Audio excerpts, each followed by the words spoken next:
Assalamualaikum warahmatullahi wabarakatuh. Saya Gina Zafana dan saya akan menjadi moderator pada presentasi biologi kelompok perkembangan tanaman kecambah. Anggota kelompok kami yaitu Ladovia Sabrina Alidin, Andi Muhammad Alima Akia, Mahfud Muhammad Ridho, Naisela Nadia Sofa, Zainul Yatin Aprilia, dan Hidayatul Nizam. Assalamualaikum warahmatullahi wabarakatuh. Saya Andi Muhammad Ali Nafiah akan memberitahu metode penelitian kami.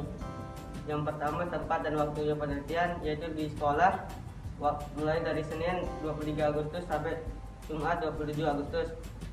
Lalu alat dan bahan penelitian ialah biji kecambah, gelas, air, tanah. Untuk cara kerja penelitian kami, yang pertama siapkan alat dan bahan, kedua letakkan tanah ke dalam wadah yang telah disiapkan, ketiga tanam biji kecambah ke dalam tanah, keempat siram dengan air secukupnya, kelima letakkan di tempat terang dan gelap.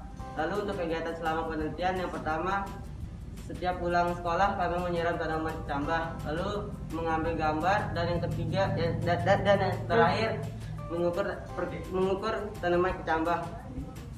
Selanjutnya akan dilanjutkan oleh Zainul Yatin Aprilia. Kepada dia dipersilakan. Assalamualaikum warahmatullahi wabarakatuh. Di sini saya akan menyampaikan hasil pengamatan dari kelompok kami. Berdasarkan hasil pengamatan yang telah dilakukan, bahwa kecambah akan lebih cepat tumbuh di tempat yang gelap dibandingkan dan di tempat yang terang. Hal ini disebabkan oleh pengaruh fitohormon, terutama hormon auksin. Fitohormon merupakan sekumpulan senyawa organik, bukan hara, yang dalam kadar kecil mampu mendorong, menghambat atau mengubah pertumbuhan, perkembangan, dan pergerakan pada tumbuhan. Hormon ini berfungsi sebagai pengatur pembesaran sel dan memacu pemanjangan pada sel.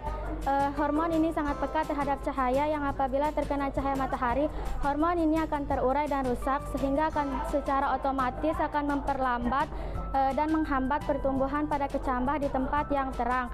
Jika hormon ini berada di tempat yang gelap, maka hormon ini tidak akan terurai dan tidak akan rusak, sehingga akan terus-menerus mempercepat laju pertumbuhan pada tanaman, yang akibatnya akan menyebabkan pertumbuhan tanaman di tempat yang gelap lebih lambat dibandingkan pertumbuhan tanaman di tempat yang terang.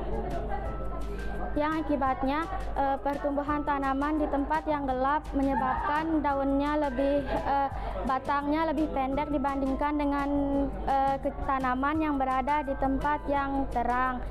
Tetapi dengan kondisi fisik, tanaman yang berada di tempat yang gelap terlihat tidak sehat karena memiliki daun dan batang yang terlihat pucat karena kekurangan klorofil, sehingga menyebabkan daun berwarna kuning atau etiolasi. Etiolasi merupakan pertumbuhan tidak wajar tanaman yang berada di tempat yang gelap tanpa adanya sinar matahari.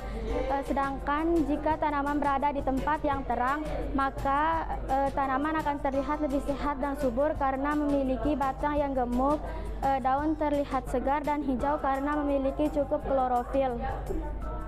Karena sinar matahari berfungsi sebagai sumber energi untuk tumbuhan untuk melakukan proses fotosintesis klorofil.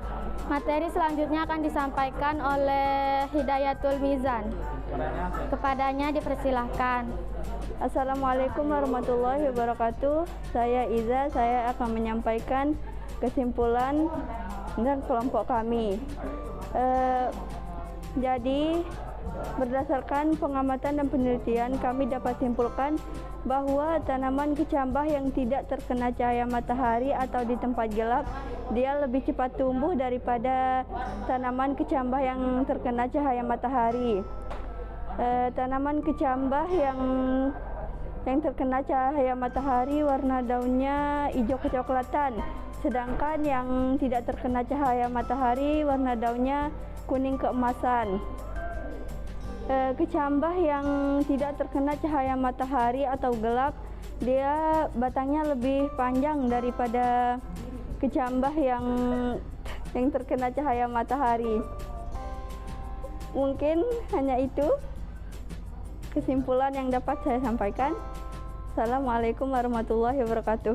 Ya, itu saja presentasi dari kelompok kami. Semoga bisa bermanfaat. Lebih dan kurangnya mohon dimaafkan. Wassalamualaikum warahmatullahi wabarakatuh.